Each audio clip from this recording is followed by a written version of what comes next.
Falsafa, checking for sound. See, my grandmother will be late to everything. Kenyans are really known for being late. For some reason, our say always keep time. Today I ask, why don't Africans keep time? So today on Falsafa, we discuss the falsafa of African time, which is the philosophy of African time.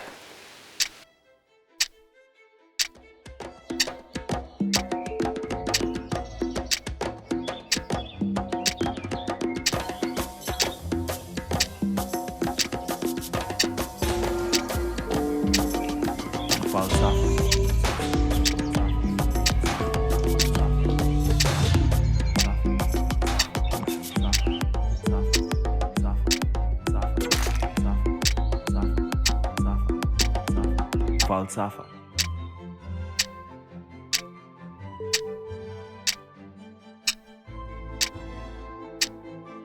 Kenyans are known world over for being late. So unajua ni African time, they say.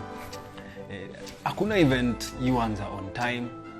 Hakuna harusi you answer on time. There was even this joke I saw that these guys were going for an event and then they arrived an hour later. Late again. And they were like the first ones there. It's crazy. Ni lazima tuchelewe. Like, what is wrong with Kenyans and respecting time? This year, hakuna kuchelewa tena. Well, the culprit is going to come late. So in this episode, we discuss falsafa ya African time and what really makes Africans late. Is it that they don't respect time? And what relationship do they share with time that just makes them wachelewe kila saa? So ladies and gentlemen, I'm Rafiki Kamwerũ, the host of FALSAFA Podcast. And on today's episode, we discuss falsafa ya African time, coming to you live from Fiction Studios. So my grandmother will be late to everything.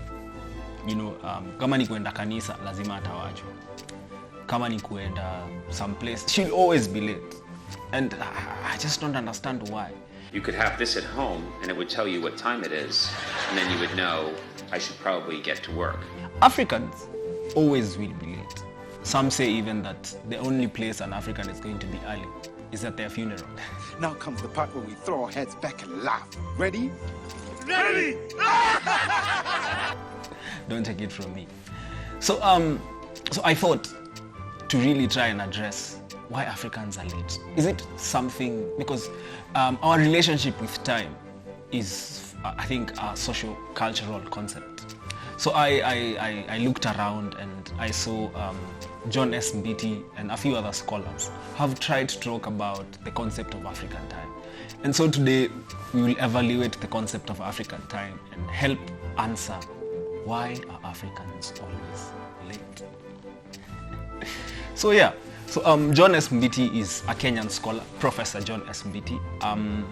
He was also a theologist, and he has a book that discusses African religion and philosophy, and he has a chapter called The Concept of African Time.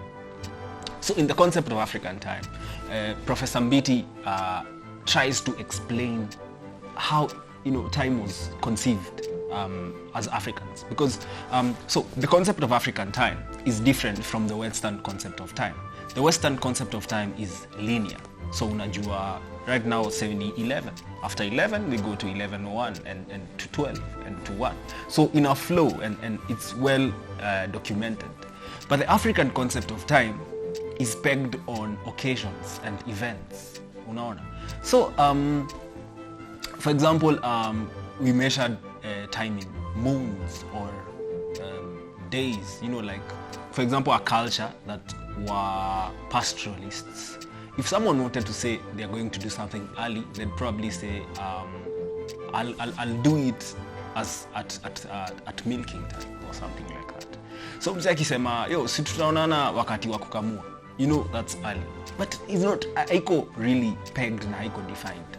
Now, I think the beautiful thing about that is that as Africans, we found joy in just spending time, you know. So unapata wasee wameketi tu, you know, they're just having a chat and they're just chilling. But when the white man came, anaangalia wasee, then ako like, these people are wasting time.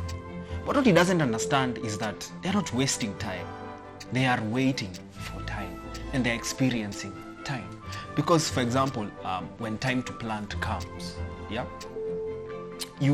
it is planting season. For example, wasee sahi wanasema ulizaliwa 1999, but then you were born during the planting season and maybe during the year of the drought. So time yetu inakuwa understood na events na occasions, unaona. So there's a more feel to time. You know, time it's part of us. It's part of our happenings, you know. Unlike hii time yenye ni linear. So I think due to that difference, Africans have been unable to understand that. Because unapata then, we didn't have an exact time because one, of course, people didn't read and write. But that doesn't mean that hawakuwa na their own concepts, they had their own philosophies, and they had their own understandings. And even though people did not read and write, time was preserved, time was recorded in various ways. Yeah? So Professor Mbiti, concept yake ni very simple. Anasema, the African man, his concept of time only had the past and the present, or the near future, which is, for example, what the near future has about to happen or has happened. So he uses Swahili jina zamani, and he says that zamani is the past for the African, but zamani ni kubwa. So he says that zamani is the ocean where time goes to rest. Isn't that a little politically incorrect? So past yote ina flow into zamani, yeah, and then there is the present, the now, and the near future. Uko mbele uko tuna haja nayo. So the African was only thinking about what's coming and what has left, yeah. And so also maybe it might be why people have a problem with time.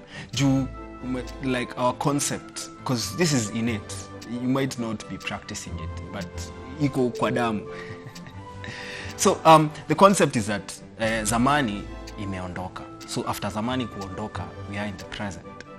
But the present ikiondoka, because for example that moment has fleeted, it's now into zamani, and now I'm in the present. So zamani goes into the near future, just the now, because we didn't really have a now. It's the near future, yeah. So it's a very simple concept according to Professor Mbiti. And Mbiti uses one. He had done research on the Gikuyu culture and also on the Kamba culture.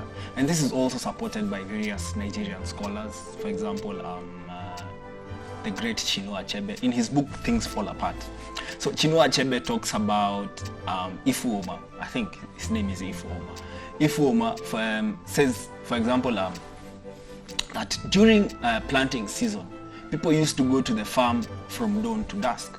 And I think the beauty of how Africans perceived time ni ati time ilikuwa ina flow. Because, for example, as Africans, uambie mtu tupatane 11. You know, if I'm walking in the village and I meet an elderly person, I have to say hi to them. Unaona?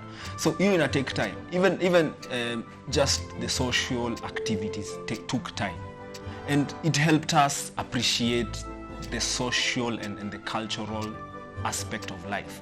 Ukitembea upate mse utamsalimia, how is the planting season, how is the farm, you know. And also it helps people become more connected. But with capitalism, capitalism has no place for wase ati kukaa tu ati spending time, ati you're just enjoying time. It doesn't exist. How dare you? But then also I want to bring another concept as was espoused also by Mbiti, but now this is also about African time in the manner of the unborn. Then you move from the unborn to the living dead, and to ancestors. So according to Mbiti, our watu wote, they are with us now. Even the unborn, they're still living. it might be unborn, but they're still living. Even the living dead, they might be dead, but they're living, and they visit us, and they warn us through dreams and such. Yeah. And so what he said is that no one really escapes us. Everybody is living in one way or the other.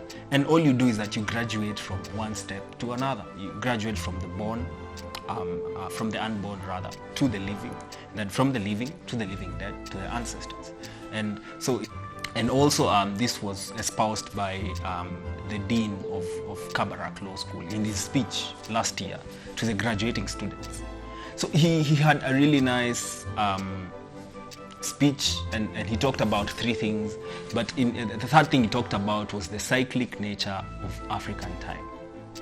So he says, like I've talked about, the concept of African time, people move from the unborn to the living dead, to the ancestors. So in addressing the students, he says, you guys who are living, we now hope that you will provide opportunities for, or rather, let me say this here. You guys who are living are the living dead, because now you've left Kabarak. Kabarak being, say, the African state. Yeah. So after you've left Kabarak University, you become a living dead. And after some time, the teachers who knew you and everybody who knew you has already also left Kabarak. So after that, you become an ancestor. And then, so there's also the unborn, the guys who are in class 6, 7, who are yet to join Kabarak, and he explains it like that very well. And he says, like I've said, the living dead and the ancestors protect the living and try to warn them of such. Yeah, so he says, you guys who've left, you have now become the living dead. It is now your responsibility to try and warn or guide the living. So if you hear a job somewhere, vouch for the living. If you hear a grant somewhere, talk to the living. And I think I've never seen a simpler explanation of such a wide concept that a lot of people actually don't believe it or don't think it exists. So back to why are Africans always late? So like I said, as an African, ukipatana na mtu kwa barabara lazima umsalimie. There are social courtesies that were part of the culture, even pre-colonially. And people, as I said, will just sit and enjoy time. Be in the present, be in the moment. So I think also, hiyo inatu affect. Kwa sababu, as an African, uambie msee tupatane at 8. Yeah? I might plan accordingly to be there at 8. But there are other social dynamics that might force me not to be there at 8. Okay, also people will just disrespect time. It's funny because it's true. But it's not our concept of time, Most people say that the biggest injustice that was done to us was in us absorbing wholly the Western concept of time. Because I think it doesn't really apply to us. Because as Africans, we enjoy the moment, the present, which innately is something in us. Sifikiri, that's something that, those other people have. So, why are Africans always late? As I said, one, the need to enjoy the moment. And also, we have a problem thinking about the future. Because like I said, our concept ni zamani and the future and just the now, the future yenye haiko mbali sana, just hapa tu. And then when that ends, then we can think about there. Actually, Mbiti went ahead to say that the farthest that I think anyone would go is probably 6 months to 2 years. So that really shows you how the mind is wired.